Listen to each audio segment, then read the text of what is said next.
Voter list পরিবর্তন করতে হবে, ভুলে ভরা ভোটার লিস্ট আন্দোলন করেছেন, স্পিকারের মুখে ছুড়ে মেরেছেন ভোটার লিস্ট, মানুষ তাকে অগ্নিকন্যা বলেছেন, কিন্তু মানুষ তো ভাবেননি সেই অগ্নিতে দাউ দাউ করে জ্বালিয়ে দেবে এই পশ্চিমবঙ্গ, এটা কিন্তু মানুষ ভাবেনি।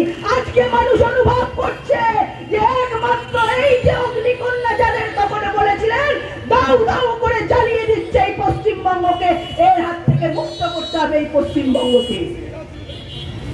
আপনারা জানেন অনেকেই বলছেন বাঙালিকে তাড়িয়ে দিচ্ছে। দেখুন আজকে অপর বাংলার মানুষ তারাও কিন্তু বাঙালি, বাংলা ভাষায় কথা বলে, কিন্তু তারা মুসলিম। আজকে বাংলা ভাষায় কথা বললেই তারা এই পশ্চিমবঙ্গে থাকতে পারবে তা নয়। কংগ্রেস, এই তৃণমূল কংগ্রেস যারা কংগ্রেসে ছিল তারা মিলেই এই দেশটাকে ভাগ করেছে, আপনাদের আলাদা করেছে। তাই আইন তৈরি হয়েছে, এই দেশটা কোনো ধর্মশালা নয় যেখান থেকে সেখান থেকে মানুষ এসে ঢুকে পড়বে, আমাদের রুটি রুজি বাসস্থানের ওপর তারা ভাগ বসাবে, আমরা সেটাকে মেনে নেবো, মানবো না, আমরা মানবো না। 57টা দেশ রয়েছে, তারা নিশ্চয়ই ধর্মের আঘাতে বা অন্য কোনো কারণে আমাদের দেশে চলে আসেনি। তারা কিসের জন্য এসছে? তারা ব্যবসা করবে বলে, তারা পাসপোর্ট নিয়ে ডাক্তার দেখাবে বলে আজকে একের পর এক যারা অনুপ্রবেশকারী তারা ঢুকে পড়েছে, তারা জঙ্গি, এখান থেকে জঙ্গি সাপ্লাই হচ্ছে। আজকে প্রধানমন্ত্রীকে মারার ছক করছে কোথায় বসে? কলকাতায়। ট্রেন ধরছে কোথা থেকে? কলকাতা থেকে। ভাবতে হবে আপনাদের, আজকে যখন বিভিন্ন জায়গায় ব্লাস্ট হচ্ছে, মুম্বাই ব্লাস্ট থেকে অন্যান্য জায়গায়, সেই সিম কোথা থেকে পাওয়া যাচ্ছে? এই কলকাতার সিম পাওয়া যাচ্ছে। সবশেষ যে দিল্লির বিস্ফোরণ হলো সেখানেও কিন্তু পশ্চিমবঙ্গের চোখ পাওয়া গেল। অর্থাৎ জঙ্গিদের এখানে একটা সেফ জায়গা করে দিয়েছে মমতা ব্যানার্জি, এবং সেই জন্য তিনি ভয় কাঁপছেন। তার যারা অর্থাৎ তাদের যারা সম্পদ, অর্থাৎ এই তৃণমূলের, এই মমতা ব্যানার্জির সম্পদ কারা? এই জঙ্গিরা, এই অনুপ্রবেশকারীরা, তারা চলে যাচ্ছে। ভোটটা লুটবে কারা? ফলস ভোট দেবে কারা? এক একটা বিধানসভা থেকে কমপক্ষে 15,000 করে ভোট বাদ যাচ্ছে। সেই ভোট কারা? মৃত ভোটার। এক একটা জায়গায় ভাবুন, পাণ্ডবেশ্বরে আপনারা দেখেছেন এক মহিলার নাম 44 জায়গায় আছে, সে নিজেও জানে না।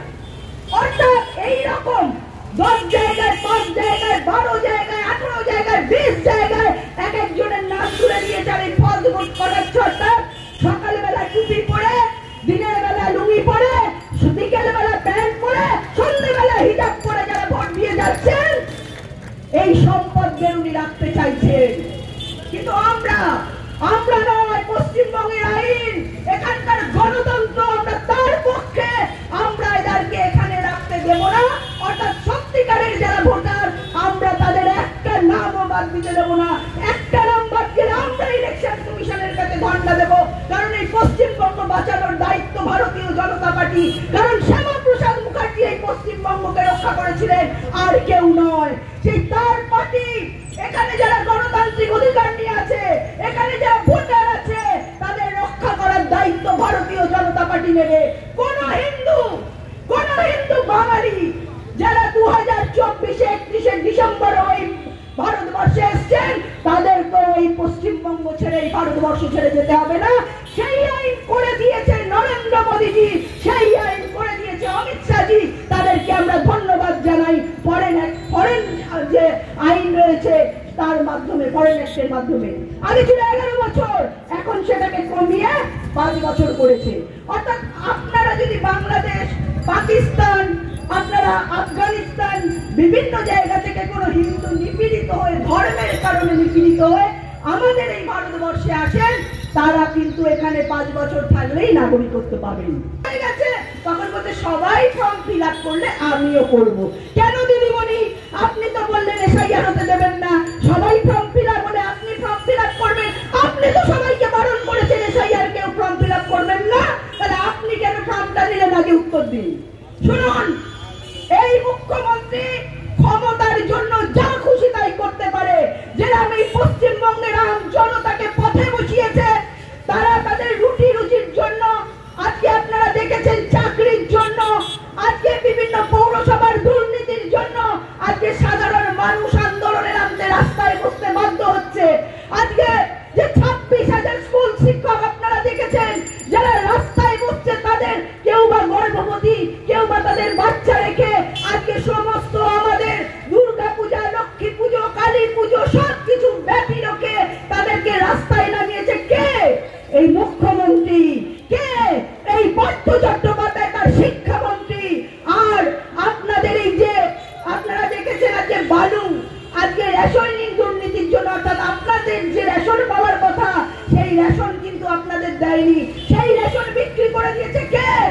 বালু।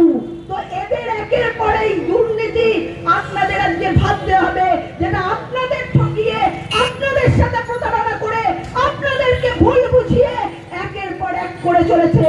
আজকে এই পশ্চিমবঙ্গে ৮,২০০ স্কুল বন্ধ হয়ে গেছে। আজকে সাধারণ মানুষ যারা সাধারণত সরকারি স্কুলে পড়ায়, আজকে ভাবুন তো আপনাদের ছেলেমেয়েরা কোথায় গিয়ে পড়বে। আজকে শিক্ষক গুলো, আজকে এই যে আমাদের শিক্ষাকে আজকে আমরা দেখতে পাচ্ছি রামধনুকে রংধনু, আজকে মাকে আম্মা, আজকে বাবাকে আব্বা, পিসিকে ফুফা, এক এক করে সিলেবাস চেঞ্জ করে দিয়েছে, ডেমোগ্রাফি চেঞ্জ হয়েছে। তিনি পশ্চিমবঙ্গকে পশ্চিম বাংলাদেশ বানাতে চাইছেন, কারণ তার প্রধানমন্ত্রী হওয়ার খুব শখ। তিনি অনেকদিন ধরে ভেবেছেন তিনি প্রধানমন্ত্রী হবেন, কারণ পুজোর তো চিত হয়ে শোয়ার শখ হয়। কিন্তু তিনি তো কটা আসন পেয়েছেন এই পশ্চিমবঙ্গ ছাড়াই, যে বলে সর্বভারতীয় তৃণমূল। আপনারা দেখে নেবেন ইলেকশন কমিশনের যে ডেটা আছে, তাতে সর্বভারতীয় দল কটি রয়েছে, এই তৃণমূলের নাম কিন্তু তাতে নেই। তাই তিনি যদি সব কটা আসন পান, তাই কোনোদিন প্রধানমন্ত্রী হতে পারবেন না। সেই জন্য আপনাদের জীবনকে, আমাদের ডেমোগ্রাফি পশ্চিমবঙ্গকে তিনি বাজি লাগিয়ে পশ্চিম বাংলাদেশ করে শিল্প আছে, লটারি শিল্প, আর কোন শিল্প এই মুখ্যমন্ত্রী দিতে পারেনি। টাটাকে তো কত আগেই বাই বাই করে দিয়েছে। তাই এই সরকার তোলাবাজের সরকার, এই সরকার নারী নির্যাতনের সরকার, এই সরকার অত্যাচারের সরকার, এই সরকার রক্তচোষার সরকার, এই সরকার সমাজ বিরোধীদের সরকার। এইখানে আছে বন শিল্প, এখানে আছে বন্দুক শিল্প, বেআইনি অস্ত্রের ভান্ডার। যেখানেই যাবেন দেখবেন যখন তখন মানুষ খুন হয়ে যাচ্ছে, যখন তখন মানুষকে থ্রেট দেওয়া হচ্ছে, যেখানে সেখানে আগ্নেয়াস্ত্র বেরোচ্ছে। আমরা এই খেলা খেলতে দেব না। আপনি যতই চক্রান্ত করুন, মানুষ এই চক্রান্তের বেড়া জাল ছিঁড়ে বেরিয়ে দিয়ে ভোট দিয়ে আপনাকে 2026-এ বিরোধী আসনে বসাবেই বসাবে। এটা বাংলার জনগণের প্রতিজ্ঞা। আর সেই প্রতিজ্ঞাবদ্ধ প্রত্যেকটা জনগণ, কারণ প্রত্যেকটা জনগণ কোনো না কোনো ভাবে এই সরকারের দ্বারা লুণ্ঠিত, এই সরকারের দ্বারা প্রতারিত, এই সরকারের দ্বারা অপমানিত। তাই সেই অপমানের রায় 2026-এ মানুষ দেবেই দেবে।